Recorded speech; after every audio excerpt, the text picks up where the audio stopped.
special edition of, what are we? Two Sides Unite. That's pretty good. That was good. We're obviously at the Indianapolis Motor Speedway. Qualifying has just finished. Just finished, what, Yes. 20 minutes ago? If We're that. all about to die because of that thunder. That's right. We are at another... And Susan is our camera person. So, anyway, yeah, there's weather threatening, as you may can see or not. And Susan can actually move the camera around to show the clouds. Okay, that's enough. Shall I show the people fleeing? So anyway, Simon Pagenaud's your pole sitter. That's not the story. That is not the story. That is not at the all. story. Congratulations. What is this, pole 18 for Penske, I think?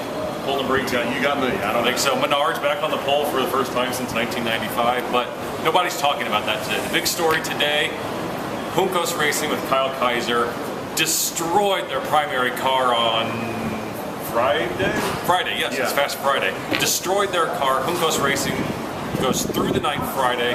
After they lost their sponsor After they on lost Monday. it. So they were already in a perilous situation. They lose their sponsor, they lose their primary car.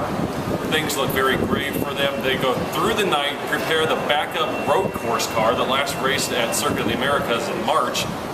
Things look perilous for them, and yet somehow, some way, Kyle Kaiser finds a way to put that in 30, I think he's 33rd. 33rd. And in so doing, bumped out Fernando Alonso and McLaren Racing. Unbelievable. This is the biggest upset since 1995. I don't even know what to compare it to. I think the closest thing is Eddie Cheever bumping out Emerson Fittipaldi. That's the closest thing I can think of. Eddie Cheever also bumped out Bobby Rahal. Yeah. So, but even that, I don't know. I don't know. Maybe that could be. Eddie Cheever was driving at that time for Menard, and Menard always had great cars. Yeah. But for Juncos Racing, Kyle Kaiser, a completely unfunded car that was in buckets coming out of turn 3 48 hours ago, to come in here and knock off McLaren. And you know, everybody thought that Juncos was crazy to not go out in this abbreviated practice session they had Sunday morning, and then it was short amount of rain, but even if it had gone for the entire hour, we found out that, I haven't told you this, we rode on the elevator with Kaiser coming up here, and he said that we found out late yesterday afternoon that the balance was perfect on the car, we weren't going to touch it.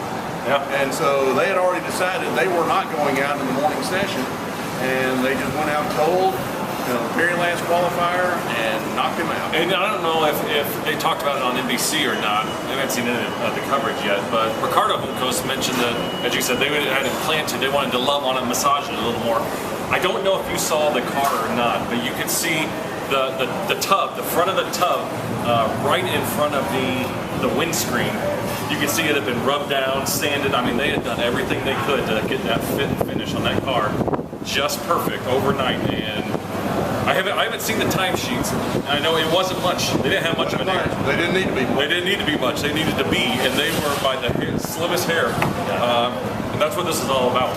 Man, what a... And the thing is, I don't know if it just hadn't hit him yet, but riding over the elevator, he seemed very understated. It's like, whatever. I don't think they did. I don't think it's hit him yet. No, not. I mean, this is McLaren. I know, but No, everyone thought there could be issues with McLaren coming here on their own. Technically, they're on their own but they have a technical alliance with Carlin. Not a good day for Trevor Carlin and his group. And McLaren is out as their technical partner. Max Chilton bumped from the field.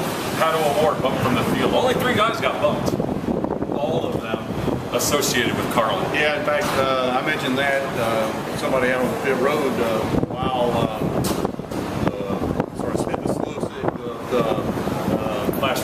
the last row shootout, excuse me. And I said I think maybe McLaren's biggest mistake was aligning themselves with Carlin.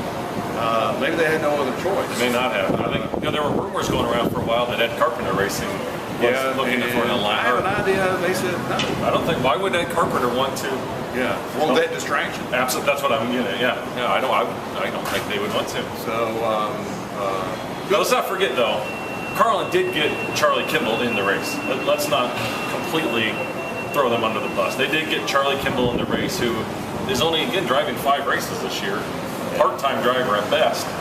But this is his what? Like 500? 11 was his free. Yeah, Mike.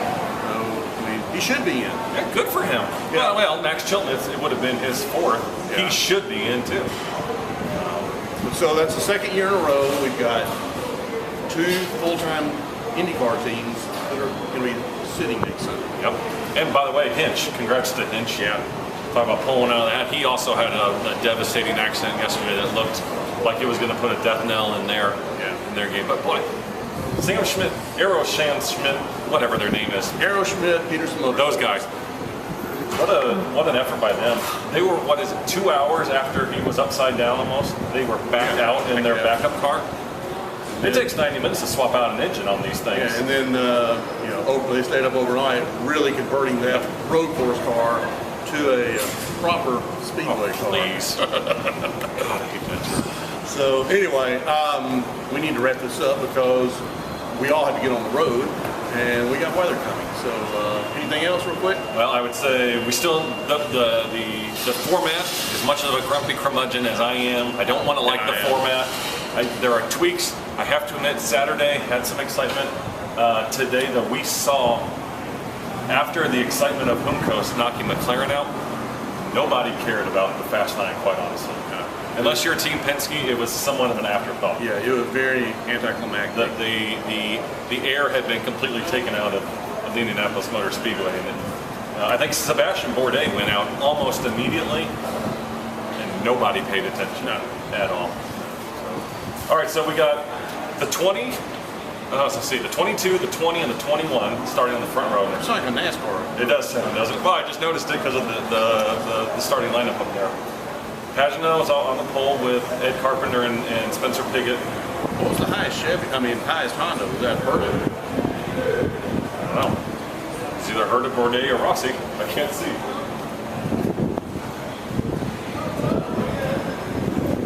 Herta in 5th. Herta in 5th. This is live stuff. This is live TV here. All right, quickly, who do you like? Hell, I don't know. Come on. My sleeper, and I've been saying this all month, my sleeper for the 500 is Sebastian Bourdais. But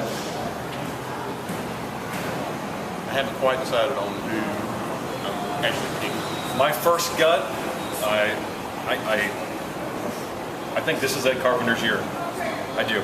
I think this is Ed Carpenter's year. That team is, And he's not happy. He's not happy to not be on the pole. That would have been 4 poles. that would have been. He would have tied. AJ and Rex Mays. We know. We think those are the only 2 that had 4. He was so close to being amongst the truly elite. And he knows the history. Absolutely. He knows what he missed out on. So he's mad. So Yep. you might be right. My first take 20 minutes after qualifying is Ed Carpenter. So that's right. I might be right. Anyway. Let's get out of the ring before he gets here. All right. Anything else? I do, but we'll save it for later. All right. For Paul Dobby with Field of33.com. Thank you. I am George Phillips with OilPressure.com. Thank you for watching.